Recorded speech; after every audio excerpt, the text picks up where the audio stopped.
So last time we left off talking about the disposition effect.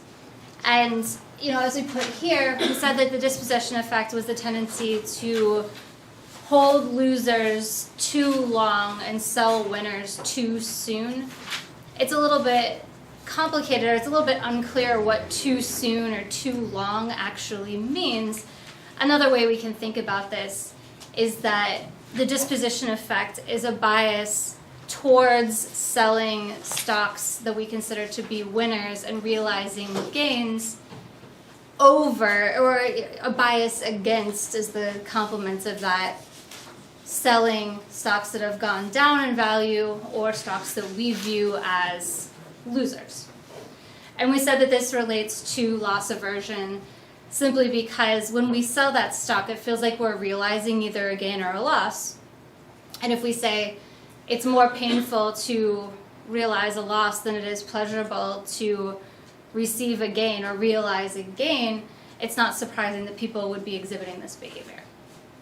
So that's where we were, and we talked about how we could think about testing for the disposition effect in a data set, looking at some summary statistics, seeing whether the disposition effect was there, and so on. But I did want to come back to something, because I can sort of tell where your interests lie via the questions you ask, the comments you make, etc.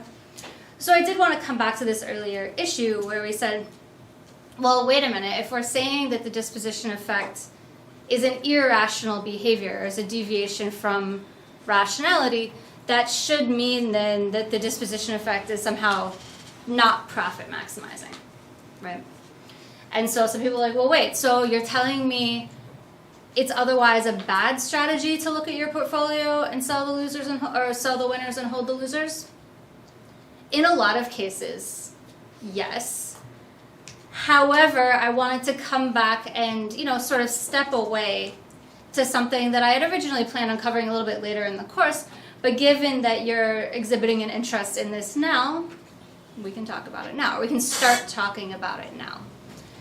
And my, simple explanation here was that the desire to sell the winners and hold the losers is driven by either a belief in mean reversion, where things that are really good today are going to be less good tomorrow, and vice versa, or a somewhat more extreme version of that being the gambler's fallacy, where we literally believe that things that are independent observations are somehow negatively serially correlated.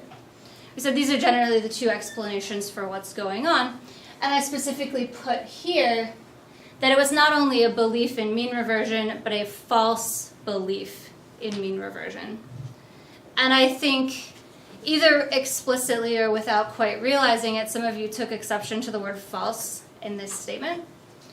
So I wanted to address that a little bit and say, well, is it actually the case that this belief in mean reversion is flawed? When would it be flawed? When might it actually be a reasonable description of what's going on investment-wise? And let's explore that a little bit so that you feel comfortable, with our discussion moving on, rather than just having this thing sort of hanging over your head a little bit. So let's talk about the efficient markets hypothesis. Raise your hand if you've been in a class or read something, talked about something that discussed the efficient markets hypothesis before. Fewer of you than I would have expected. That's interesting. That's not a criticism. You don't need to know it. It's totally fine. It's just always interesting to see what you've seen before, where you're coming from, and so on. And put simply, the efficient markets hypothesis, especially as it relates to financial markets, is that markets are, we call it informationally efficient. That when we look at a stock price, that stock price incorporates all the relevant information about the underlying company of that stock. And we can think about the efficient markets hypothesis, roughly speaking, as the notion that prices are always correct. And we know in a lot of ways, we went through the financial crisis. We know that behavioral finance is a field. We know that there are books called Irrational Exuberance. We know that we can document something that economists would refer to as a bubble in financial markets. So it's probably not entirely surprising that we say this efficient markets hypothesis does not hold perfectly all the time. I'm not going to be, the Gene Fama of the world that tries to make the case or, twist logic to always fit that notion of efficient markets. But I wanted to specifically talk about this weak form of the efficient markets hypothesis. And the weak form is just that stock prices are unpredictable based on past prices and returns. That if the efficient markets hypothesis is weakly efficient, then what we typically consider as technical analysis, meaning you can break down stock analysis into technical analysis and fundamental analysis. Technical analysis, we're looking at price movements, we're looking for cycles, stuff like that. Fundamental analysis, we're actually looking at the underlying company and thinking about its business model and those sorts of factors. So you can think about that divide or that partitioning of the world of analysis. If markets were, weak form efficient in this way, technical analysis wouldn't be really valuable because you'd be looking at the past information and saying, well, I can take all that into account and I'm not going to have a lot of information about where the price is going to be tomorrow. And what we see, if we believe that markets are weak form efficient, we say that stock prices follow what's called a random walk, or in some cases, more precisely, a random walk with drift, meaning that it's a random walk, but it's going upward over time, which just seems to be a reasonable model or a reasonable description of what we see in the stock market. And what that means, if we're truly thinking about a basic random walk, is that tomorrow's price would equal today's price plus some unpredictable epsilon. And that epsilon, centered around zero and just some random variable that we don't know a whole lot about, meaning that it's hard to guess based on today's information, yesterday's information, where the price is going to be tomorrow. We can say, well, again, this random walk idea is, again, a hypothesis, technically speaking, so that we can ask, does this random walk hypothesis hold? Is this borne out in the data? And just to give you one clue, this is the book that I was quoting. This book, it's called A Random Walk Down Wall Street. It's actually very, very interesting and written at a level that's very easy to read, even if you're reading in like small chunks, like on the train or when you get some free time, whatever. That it's not overly technical, but it can be very helpful regardless of whether or not you're specifically trying to invest. I know it says here, the time-tested strategy for successful investing. That's a little bit misleading, probably put there to sell books, but it's not really talking about like this is what you should do with your money. In fact, the main conclusion, if you're not going to be a professional investor from this work, is that the time-tested strategy is to buy an index fund and let it sit. But the idea, taking that notion of the random walk and talking about how stock prices are unpredictable, the fact that this book is in its 11th edition, I don't think it says here, but this is the cover of the 11th edition. Not entirely surprising that there's decent evidence that this random walk hypothesis does in fact hold. And one of the points made, you may have implicitly heard of this book before, because whenever people make the joke about the fund managers versus, or the asset managers specifically versus the monkey with a dartboard, have you ever heard that?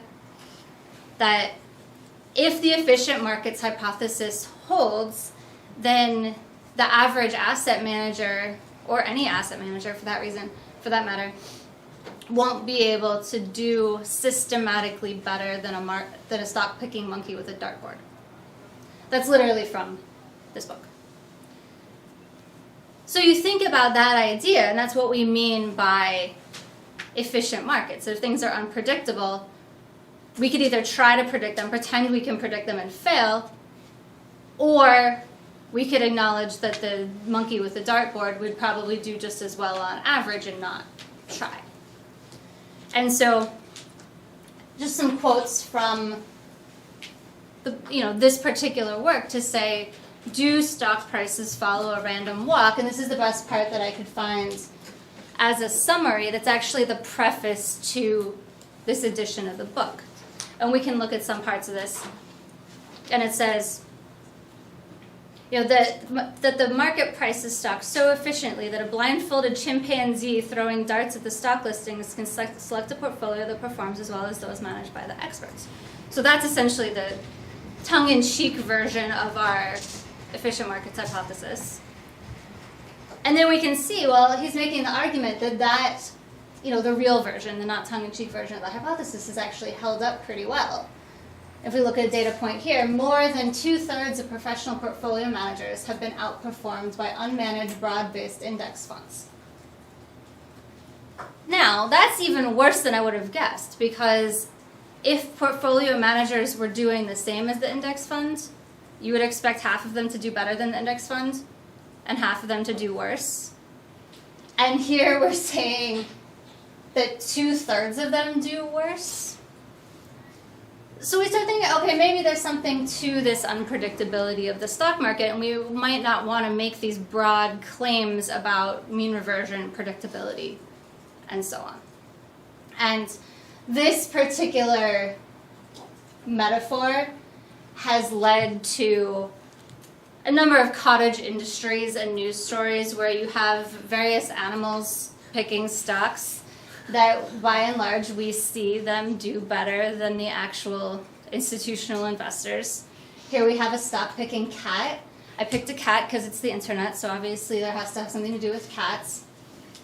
And there may be some selection bias in what we're seeing, because obviously it's much funnier, much more attention grabbing to have the cat beat the portfolio managers than to have the portfolio managers beat the cat. So there may be some selection bias in what's actually getting published here. But nonetheless, you start looking for this type of information, and it doesn't actually seem that hard to find. Which again suggests that we have this random walk of stock prices, or that predicting the future is harder than we would like to think. That said, so especially with the earlier data sets, because think about how long stock price information has been available, that one of the benefits of studying stock prices is that there's a wealth of data, right? That one of the central challenges for behavioral economists is usually we have to do experiments and we have to generate our own data. And that requires resources, that requires organization. Our lives in a lot of ways would be much, much easier if we could just go to some sort of computer database and pull all the information that we would want. And not in all ways, but in a lot of ways, that's what people who look at behavioral finance get to do. I'm very, very jealous in that way. So we have a huge amount of stock price information that we can go back and look at. And what we see, if you think about the trajectory of research over time, is that the earlier research using earlier data sets did support this random walk hypothesis pretty well. But then as time went on, people not only were looking at the data in different ways, but they also had more recent data to look at. They started challenging this notion of the random walk hypothesis to some degree, but not challenging it to the level to say it never works, so we can always predict stock prices. Challenging it in a more, in more minor ways, to say in this particular situation, in this particular way, we seem to see some patterns. And so I felt like it wouldn't be entirely fair to base our discussion of this false belief in mean reversion on this idea of the random walk hypothesis without acknowledging, especially as a behavioral person, that there's somewhat of another side to the story. It's just not necessarily as broad as you're envisioning it to be. So we can think about two concepts. One is mean reversion, which is what we've already talked about, where if you think about, the large winners, they would tend to do less well in the future. And if you think about the large losers, they tend to do better in the future because there's some long-term mean that they're, leveling out to. But there's also the concept of momentum. And momentum is a term you will hear a lot in the finance world. And the idea of momentum is almost exactly the opposite of the idea of mean reversion. Because mean reversion, in a way, is that today's winners will be tomorrow's losers and vice versa. It's put a little bit too strong, but that's the general idea. What we have with momentum is the belief that today's winners will be tomorrow's winners, and today's losers will be tomorrow's losers. So in a lot of ways, the opposite. And what we see in the data, and what you see based on investors' beliefs, their actions, their profits, is that over some time periods, momentum investing actually does pretty well. So you're like, well, wait a minute. If the opposite of this belief in mean reversion, or acting in the opposite of this belief in mean reversion, can be profitable, clearly it can't always be the case. The markets are mean reverting, right? But the thing is, think about what I said here, some evidence of momentum over short holding periods. And when we're talking about short holding periods, I mean like a matter of days. So I don't want you to take, don't take this and run with it and say, oh, well, yeah, if this momentum thing works, then I can totally make money and never have to have a real job. Because for any sort of, small-time investor, if there's a strategy that only works over such short time periods, just the transaction costs of buying and selling are going to eat up your returns. This isn't actually something that, a day trader or an individual or something like that could necessarily act upon to make it in their favor. But we do see those types of patterns in the data, and we do have some structural explanations for why they might occur, rather than just having to say, well, we see it, so we think it'll keep happening, that you can actually go behind that and start thinking about why we might see it, because if we can explain why, then the finding is a little bit less fragile. Again, that said, let's be fair to mean reversion here. I'm really trying to give mean reversion a fair shake. That over long time horizons, I think technically 3 to 7 years, there is some evidence of mean reversion. If we look specifically at the extreme winners and the extreme losers. The same as we talked about last time, where I gave the pilot with the airplane landings.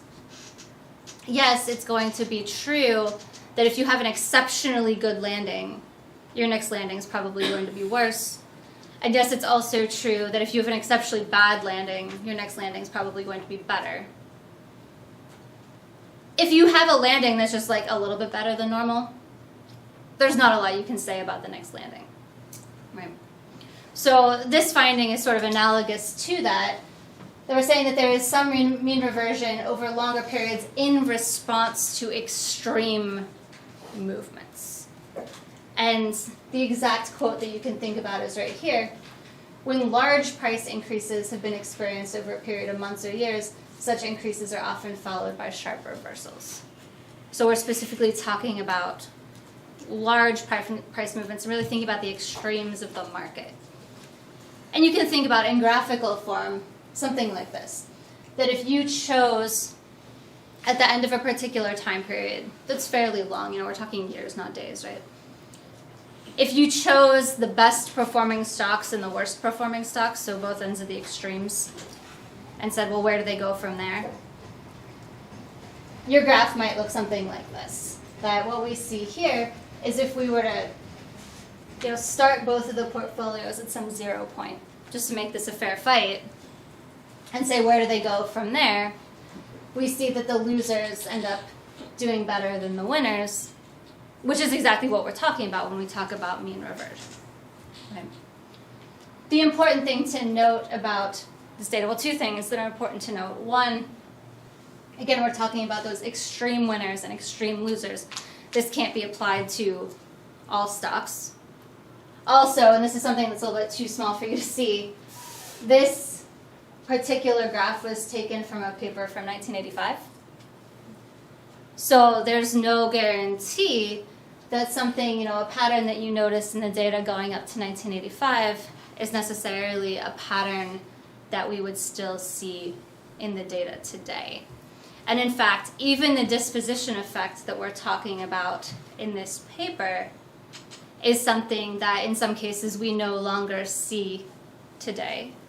Which is actually not that surprising, because if you think about the overall mechanism, somebody writes a paper about a bias in the stock market, many of these biases create profit opportunities. You have people learning about these biases, and either saying I shouldn't do that or I should trade against that, they're basically arbitraging these things away, and people are learning to some degree to not do that anymore.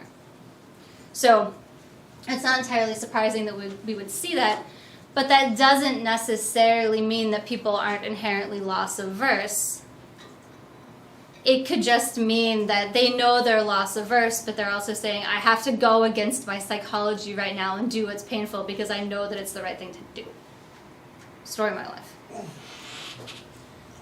So we actually have, this is a later paper. This is from, I think it's a little bit later, 1991, I want to say. So not a whole lot later, but a little bit later. Again, very well-known behavioral economist, Richard Thaler. You have a mean reverting walk down Wall Street.